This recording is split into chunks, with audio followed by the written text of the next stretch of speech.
Simak informasi seputar hasil survei Capres 2024 terbaru. Lembaga Survei Polling Institute merilis hasil temuan terbarunya, apalagi kalau bukan simulasi 3 nama bakal calon presiden terkuat. Adalah Menteri Pertahanan Prabowo Subianto, Gubernur Jawa Tengah Ganjar Pranowo, dan mantan Gubernur DKI Jakarta Anies Baswedan. Survei ini dilakukan pada periode 21 hingga 26 Agustus 2023 dengan menggunakan metodologi random digit dialing atau pembangkitan nomor telepon secara acak.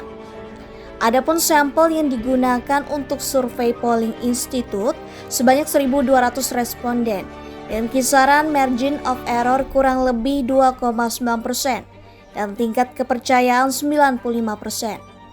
Hasilnya, Bapak Prabowo masih jauh menduduki posisi teratas dengan raihan suara 36,3%, meninggalkan 2 calon kompetitornya yaitu Ganjar dan Anies.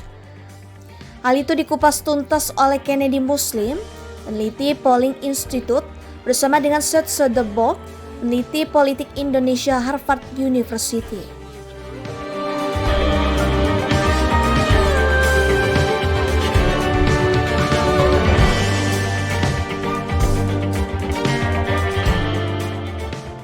Pak Prabowo sudah kembali unggul.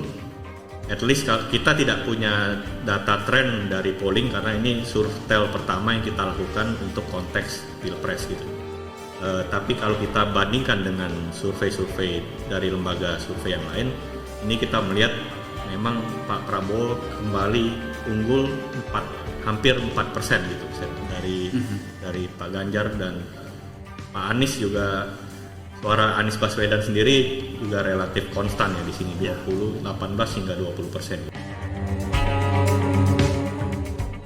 Menariknya, head-to-head simulasi 2 nama antara Prabowo dan Anies juga menemukan Prabowo unggul jauh atas Anies dengan selisih 30%.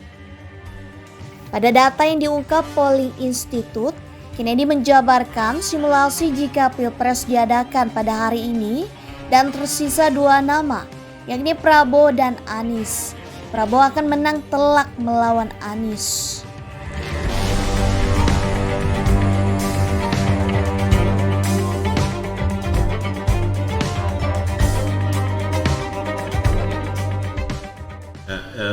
Kemudian di 2 nama di Pak Prabowo dan Pak Anies ini jauh lebih unggul lagi Pak Prabowo ketimbang tadi Ganjar dan versus Anies. Ini asumsi kalau misalnya ada putaran kedua dan pasangan Pak Prabowo dan Pak Anies yang maju ke putaran kedua, ini memang selisihnya lebih jauh lagi, sekitar 30%, karena asumsi kita ini pendukung Pak Ganjar lari ke Pak Prabowo sebagian besar ya.